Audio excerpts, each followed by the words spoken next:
eyes are beautiful when you cry. A lot of pain, huh? A lot of suffering. There's no home without you, buddy.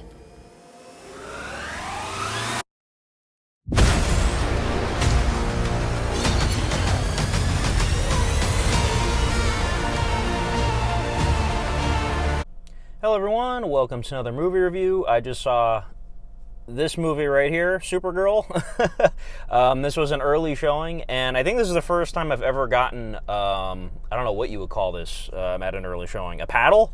I don't know, this is like a promotional thing. It says Supergirl, theaters June 26th, and it's got some other stuff on the back there, as you can see. It's funny because we just left the theater, and it was an IMAX theater, by the way, which was nice. So there was a lot of people in there. And we're all sitting there through the credits expecting, like a post-credit scene or a mid-credit scene or something. And there was zero. There was no mid-credit scene, no post-credit scene. So a lot of people are a little upset about that because literally nobody left. Everybody was waiting for it. So I think they gave us this to stick up our ass because there was no credit stuff. It is what it is. I don't really care either way. So yes, this was an early showing. The movie comes out on Friday. This, of course, is part of the new DC universe headed by James Gunn. Spin-off, I guess you could say, of the Superman movie from last year. And it's kind of crazy to think that movie came out almost a year ago now. In July, it'll be a year. Which is a movie I really liked, by the way. I was a big fan of it. I didn't, love it per se, but I thought it was just a very good, first entry into this new series, And seeing, of course, Millie Alcock have a cameo at the end as Supergirl was pretty cool. And I'm not super familiar with Supergirl, okay? I've never seen the original Supergirl movie from the Christopher Reeve era. I've never seen it. I heard it's not good. I've never seen the Supergirl show with Melissa Benoist in it. I've never seen that one. The only Supergirl thing I know is the one from the Flash movie, which I feel like most people liked, I guess. They didn't really like that movie that much, but they thought she was good. And this Supergirl is very much a different take on that. I think this is based on a particular comic, like Supergirl Woman of Tomorrow, I think it's called, because they put out that one picture of Millie Alcock reading the comic book, and I think that's what it was called. This Supergirl, as you see at the end of the Superman movie, is very much party hardy. She parties a lot, she drinks a lot, just so she can not feel anything, basically. So this movie was directed by Craig Gillespie, who I actually really like a lot of his movies. He did the live-action Cruella, which I really liked. I, Tonya, which is a fantastic movie. Margot Robbie's probably best performance. Well, I don't know. Babylon's a pretty good performance, too. But he also did that GameStop movie, Dumb Money, which I really liked. And he also did the Pamela Anderson and Tommy Lee show on Hulu, the Pam and Tommy show, which I also liked. So this guy has a good range of different movies he's done. So with this movie, I was kind of having high hopes a little bit, coming off of, her appearance at the end of Superman, which got me excited. And I like Millie Alcock from House of the Dragon, the first season. She was really good in that. She played the younger version of the main character, of course. And again, being a fan of the director and then liking the Superman movie in general and the way DCU's going so far. I liked Creature Commandos. I liked Peacemaker Season 2. So everything's been pretty good so far. And I'm happy to report this movie is also very good. It's not on the level of great, though, which I'll get into. It is a good movie, not a great movie. So that's just how I feel about it. So the premise of this movie, as you may or may not have seen in the trailer, Crypto finds himself in a bit of an issue because he gets poisoned by this gang. Basically, a gang of outlaws that are kind of human traffickers, actually. It's kind of messed up what you find out about them. They basically have their own planet that is just males, and they kidnap women to keep their bloodline going. Yeah, it's pretty screwed up. So basically, this gang of human traffickers come across Kara, who's Supergirl. Kara Zor-El's her real name. And Crypto tries to help, and he gets shot with a poison dart, and she needs to track these guys down and get the antidote from them, and that's really all you need to know.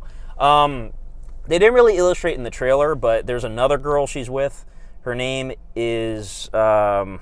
oh my god, I'm blanking right now. It'll come back to me. This girl whose family was murdered by this same gang, she wants revenge on them. So she kind of goes with Supergirl to, help her out and, get the antidote, but also get her revenge and whatnot.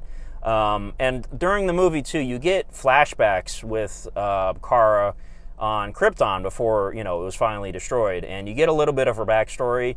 And I like the way they show it because they didn't really show it in the Superman movie. We kind of skipped the whole origin thing in that movie, which I'm fine with because every time they reboot a superhero, it can get pretty tedious seeing the origin story every time. So I like that we got to see the whole Krypton falling apart thing through her perspective, you know what I mean?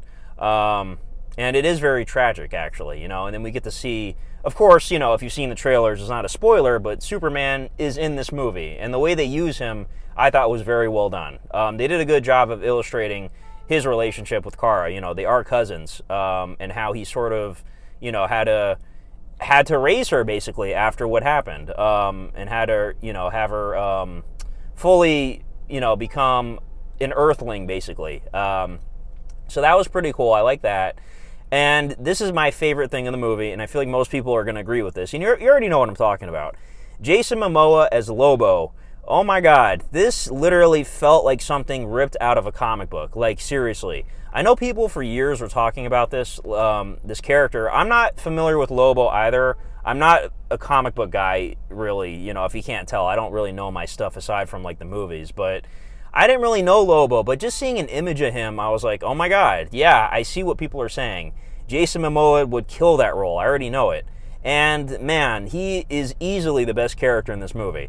Aside from Supergirl, who, is also very good. But it's just, for me, not knowing a single thing about this guy and just being, like, totally blown away by him. He's not in the movie, like, a whole ton, but anytime he's there, he steals the scene he's in. So, yeah. Great job casting Jason Momoa here. I love that they did that. Just because, they're resetting the DC universe, you can bring back some of the other actors and have them play something else. So it's pretty cool that they actually did that, and I hope to see more of him. I'm very interested in his character because you learn what he did before, involving his planet, and it's pretty wild. Yeah, I'd love to see, like, an origin movie about him or, whatever. So the main villain in this movie, he's the head of the gang. His name is, like, Krem, I think. He's pretty creepy. I forgot the actor's name, but he reminds me of somebody. He just looks like, I'm trying to think of who it is. There's like an actor he reminds me of. I don't know, from, like, The Mummy or something. From some movie. I can't place it. I don't know. He just has, like, a familiar, like, creepy look to him. But yeah, he was cool. He wasn't, like, super scary, but he knows how to deal with somebody as powerful as Supergirl. And Supergirl gets her ass kicked a lot in this movie, which I thought they did a good job of, because you have a character that's so powerful, you have to find ways to, like, make it more grounded. And, like, all right, how are we going to have her actually have a foe that can actually, fight her and deal with her? And they did a good job of it, too, last year with Superman, of course, with him and Lex Luthor. Oh, there's a train going by over here. I'm in Miami right now. I don't live over here, but yeah, that's pretty cool. Right in front of me. I might show you guys when it goes by again. But anyways, distractions. But I'm gonna give this movie a B-. I'm gonna give it a 7 out of 10. Like I said, not quite on the level of great. I feel like it was an enjoyable movie for the most part, but the pacing felt a little weird. The humor was good for what it was. It wasn't, like, hilarious. The action was good for what it was. The effects were pretty good. The only, like, bad effects, I would say, sometimes you can tell the background. Like, when you have an actor just in front of a CGI background, you can kind of tell it's fake. But everything else looked pretty good. And they used a lot of practical sets, too, and, like, the spaceships and all that, which I liked. And then, the aliens, and everybody looked good. Like, it was a quality, good-looking movie. I don't know what the budget was, but it's a really good-looking movie, just like the Superman movie was. But yeah, I don't know what it is. I was invested in the story. I do like the characters, but I wouldn't rewatch this one a lot, I guess. It was fun for what it was, but I don't know. It just could have been, like, a little more fun. Like, the trailers kind of made it seem like a more, like, Guardians of the Galaxy-esque kind of vibe, you know what I mean? With the Blondie song in there, which wasn't even in the movie. But yeah, still very good. 7 out of 10, I think, is a fair score. Very well directed, I feel, and just very well made. The shots are pretty cool, too. Yeah. But I don't know, like I said, I don't know, something was kind of missing for me. I definitely enjoyed the Superman movie a little more than this one. But still very good, though, like I said. Definitely check it out. I'm not going to do a spoiler section because I don't really think there's much to talk about. Like I said, there is no mid-credit scene or post-credit scene, so like you don't need to stay for that. Just when the movie's over, you can just leave. But yeah, that's really about it, I think. I think next year we're supposed to get the Superman sequel. Sorry about that. My phone decided to cut off mid-sentence while I was talking. I don't know why. Sorry. Sometimes that happens. Anyways, I was saying next year is the Superman sequel, so I hope that's good. But I'm looking forward to whatever happens with this new series, because so far everything's been good, like I mentioned. But yeah, let me know in the comments how you felt about the movie once you see it. And if you want to drop like a little quick ranking of the current DCU, we don't have that much right now. But for me, it would be Superman #1, Peacemaker Season 2 would be next, and then I'd say Creature Commandos. I'm wearing the shirt right now. I really enjoyed that one. And then I would say this movie. But they've all been, good, like I said. So, but yeah, thanks for watching. Next week is going to be Jackass, or should I say this week? I'm not sure what day I'm going to be seeing it. My work schedule gets in the way of that. But yeah, whenever I see Jackass, there'll be a review for it. I'm very excited for that one, obviously. But yeah, that's it. Thanks for watching, and have a good one. Bye-bye.